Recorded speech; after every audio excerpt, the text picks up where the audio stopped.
berjuang untuk menerapkan syariah Islam secara kafah dalam naungan khilafah. Haleluya, haleluya. Assalamualaikum warahmatullahi wabarakatuh. Salam Aki. Aku kabarkan Injil keselamatan. Bapak Ibu nasi Tuhan, ketemu lagi dengan saya Evangelis Avraham Effendi Usman. Bagaimana kabar saudaraku semuanya? Haleluya, luar biasa. Nah, sebelumnya saya mengajak kita semua untuk melihat cuplikan video berikut ini. Tunda pemilu atau percepat tegakkan khilafah. Indonesia ini bagusnya diterapkan sistem kapitalisme atau sistem khilafah? Khilafah. Kapitalisme atau khilafah? Khilafah. Takbir. Khilafah secara hukum syara itu adalah ajaran Islam dan juga ditambah lagi, dikuatkan lagi dengan fatwa MUI tadi.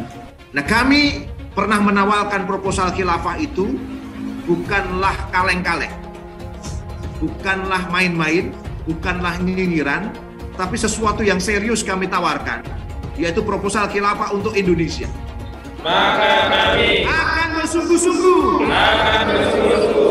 berjuang untuk menerapkan syariah Islam secara kafah dalam naungan khilafah. Nah, saudaraku, bagaimana tanggapan kita setelah melihat cuplikan video tersebut? Nah, saya rasa ini adalah harus diproses. Orang-orang itu harus diproses. Orang itu ingin mengubah ideologi Pancasila menjadi ideologi khilafah, pahami khilafah. Kalau kita melihat dunia Arab yang sudah dirasuki oleh radikalisme, dalam hal ini adalah khilafah, Bapak Ibu. Itu negara-negara yang dulunya maju, hancur berantakan.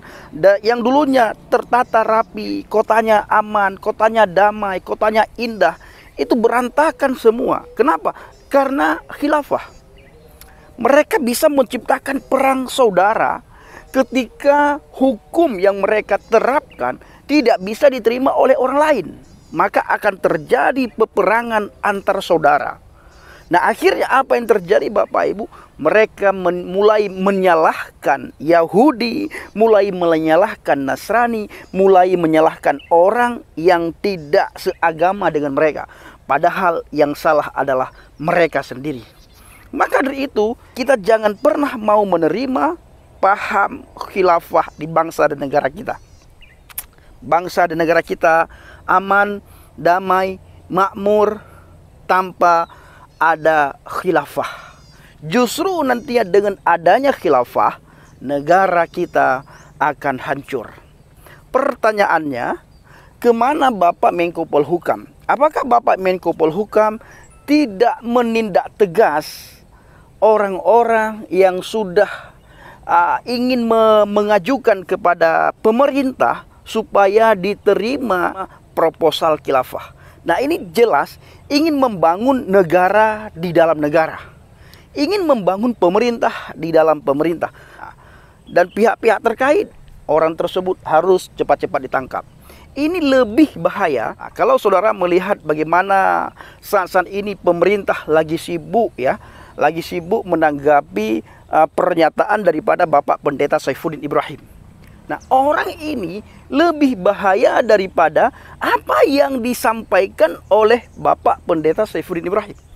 Bapak Pendeta Saifuddin Ibrahim hanya mengusulkan, hanya meminta, tidak mendesak, tidak mendesak. Kalau ini sudah mendesak, Bapak Ibu, bahkan sudah kasih proposal kepada pemerintah untuk diterima paham mereka, yaitu paham khilafah di bangsa dan negara kita, di mana sudah diatur sedemikian rupa dengan Undang-Undang Pancasila.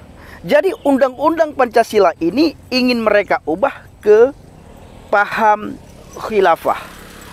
Kita orang yang beriman, orang yang taat kepada pemerintah, kita juga harus bersuara supaya orang-orang yang bikin gaduh di bangsa dan negara ini, yang ingin membawa paham khilafah ke bangsa dan negara ini, segera ditangkap sampai ke akar-akarnya. Bila kita tidak bersuara, maka mereka akan terus menyuarakan keinginan daging mereka, Bapak Ibu. Di mana mereka ingin membawa paham khilafah di bangsa dan negara kita. Kalau itu terjadi, maka bangsa dan negara kita akan hancur seperti bangsa-bangsa yang ada di Timur Tengah yang sudah duluan paham khilafah diterapkan di sana. Jadi bangsa kita harus bersatu, kita harus berdoa lebih sungguh-sungguh supaya pemerintah bergerak cepat untuk menangkap orang-orang yang ingin mengubah ideologi Pancasila menjadi paham khilafah. Nah, kalau saya hanya satu yang saya minta kepada teman-teman semuanya, apa itu? Akulah jalan kebenaran dan hidup. Tidak ada seorang pun yang datang kepada Bapa kalau tidak melalui aku. Tidak ada satu manusia pun yang bisa masuk surga kalau tidak mengenal jalan itu. Siapa jalan itu? Yesus Kristus, Yeshua HaMasyiah. Di mana dia berkata, akulah jalan. Maka kita harus datang kepada jalan itu. Ayo Bapak Ibu, saudara-saudariku yang belum mengenal akan jalan kebenaran itu, ayo saudara kenal jalan itu. Saudara datang kepada jalan itu.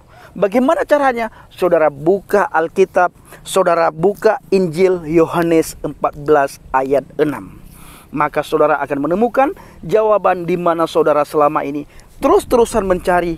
Ihdinas siratal mustaqim, tunjukilah kami ke jalan yang lurus. Nah, 2000 tahun yang lalu Yeshua HaMasyiah sudah memberitahukan kepada kita semuanya, kalau kamu ingin masuk surga harus melalui aku. Kalau kamu ingin bertemu dengan Tuhanmu harus melalui aku. Kalau kamu tidak mau masuk neraka harus melalui aku, supaya kamu masuk ke surga. Amin Bapak Ibu. Mari kita terus menyuarakan kebenaran, memberitakan firman Tuhan, satu kabar sukacita yang datang dari surga, agar banyak orang selamat.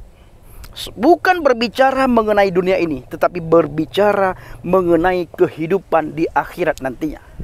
Kemana kita pergi, di mana kita tinggal di saat kita meninggalkan dunia ini. Kita akan tinggal di surga ketika kita menerima jalan keselamatan, ketika kita menerima jalan kebenaran. Di dalam Injil Yohanes 14 ayat 6. Nah, saudaraku yang dikasihi Tuhan, kiranya video ini bisa menjadi pencerahan bagi kita semuanya. Sekali lagi, kita tolak hukum khilafah. Kita tolak orang-orang yang ingin membawa paham khilafah ke bangsa dan negara kita. Dan kita juga minta kepada pemerintah supaya orang-orang yang ingin mengubah ideologi Pancasila menjadi ideologi khilafah cepat ditangkap. Terima kasih. Assalamualaikum bisim HaMasyiah. Salam Aki. Aku kabarkan Injil keselamatan. Bapak Yahweh bisim Adonai Yeshua HaMasyiah. Uruwah Kudus memberkati kita semua. Haleluya. Amin.